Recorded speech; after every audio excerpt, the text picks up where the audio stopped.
Well, folks, as the title said, we now have our first 2025 Toyota Tundra that has failed, and I'm going to show you that here in a sec. So not only has Toyota struggled to build engines that work and recall the engines and give people new long blocks, they actually have a problem with their engine hoist. And they had to send dealers a notification that don't use this new engine hoist for the bad engines and the replacement engines we sent you. You actually have to wait and get this replacement kit for the engine hoist to fix it. We'll go through that in a minute. This coming in courtesy of Ryan Gregg, the Tundra Whisperer. It would seem we have our first engine failure in 2025 model year. Looking at the VIN in the NHTSA complaint, we'll go through that here in a moment. It matches the VIN decoder. The last two digits, SX, matches that of a 2025 model year Tundra. So he lists out the last two digits in the VIN, and that tells you which model year Tundra this is affecting.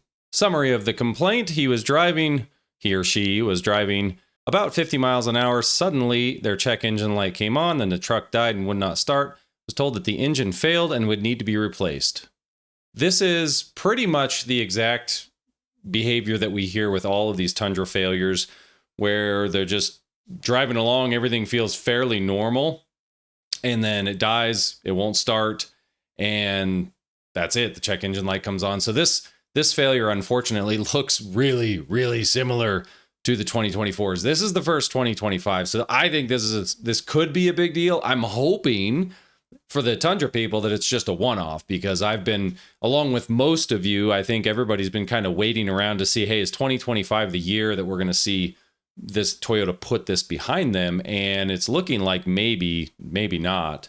Now, so far, that's the only complaint I see on their website for the 2025s, is this one failed engine for the 2025. So is this a big issue? No, it's not a big issue yet, because the 2025s just came out. They just started to, people just started to take delivery on them. They did change some things. I see people still waiting for their orders to be built in the Facebook group. So there aren't a lot of them out there. But if this isn't a mistake and the VIN matches and it's truly a 2025 with the same old main bearing seizing up as they've had in the past, that's not a good sign at all, folks. And getting to the engine hoist, this actually might be the funniest part of the whole video. This safety recall. So this is kind of an update to the safety recall, which is the engine repair. So they're actually saying that, so they're sending the long block. You can see the picture there of the long block.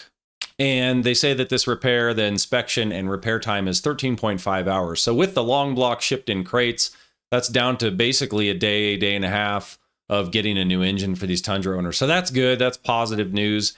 It says that they have 4 phases starting early December 2024 and ending in third quarter of 2025. So I think they're planning to really pump through these 100,000 engines, these long blocks, within a year's time. That's pretty aggressive, and going to tie up the shops quite a bit. And they do say, I think this is probably with regard to people giving them blowback on, technicians not getting paid well and master techs not doing this work. So they say technicians will be required to have completed the following courses to perform the remedy for this recall. So they have listed out the engine repair courses and the e-learning course that they will have to complete before they're allowed to do these repairs. And if you weren't aware, so this whole recall came out, now they're going to ship these long blocks, but Toyota had to ship new engine hoists. So this is a look at the one on the left is the new engine hoists that they distribute to dealers. And this engine hoist is required to lift those long blocks out. It needed to be taller than the one they currently had in the shops. The problem is the engine hoist that they sent to pull these Tundra engines out actually had bad welds in the chain. So they had to recall essentially those chains and tell dealers not to use certain hooks, the hook system that they sent with these hoists. So here's a picture of the correct hooks for use, and then the do not use to lift engine hooks on the right. And it is a heavy engine. It says here that it weighs 640 pounds. So you can imagine that if you're getting some cheaper grade steel chains and they break, that could cause a problem in the shop. Then here's a little close-up of the problem parts, the hook and the welds on the chains themselves. It says Dealers are instructed to remove these chains from the hoist immediately so it can no longer be utilized until they send out the new set of chain and hooks. So it sounds like the hoist itself isn't a problem, so at least that's good. And I do still see these pop up occasionally in the Facebook groups. Check engine, reduced engine power. This person has 90,000 miles, needs a new turbo, I believe. And this apparently is occurring a little bit more often than it should. Seems like a lot of people that are getting some mileage on those 2022s and 23s having to replace turbos in some of them for whatever reason. Now, probably isn't a huge percentage because, they sold 100,000, over 100,000 of these per year. So it's probably not a high percentage, but it is something to think about. There's so many more parts on these engines, so more to fail. I'll put a link in the description to show a link to this PDF. So if you have a Tundra and you're looking to get your engine replaced, this is kind of a little handy lead time indicator, a map of the US. So sorry, Canadian folks, I'm not sure how long it's going to take to get engines to you, probably an additional week or so. So this shows that there's 1 day service within that light red area. And then as you go out from the light red and it gets darker, it's going to take longer, up to 5 days service. So it says the legend in the map only accounts for in-transit time with carrier. Orders need up to 3 days for processing. So it looks like the engines won't be stocked at the dealers. They are going to be ordered. So it's going to be one of those things where you have a voluntary thing where you have to go in and actually ask for your recall to be executed to get your new engine. Now, the same thing goes for the 2024 Tundras.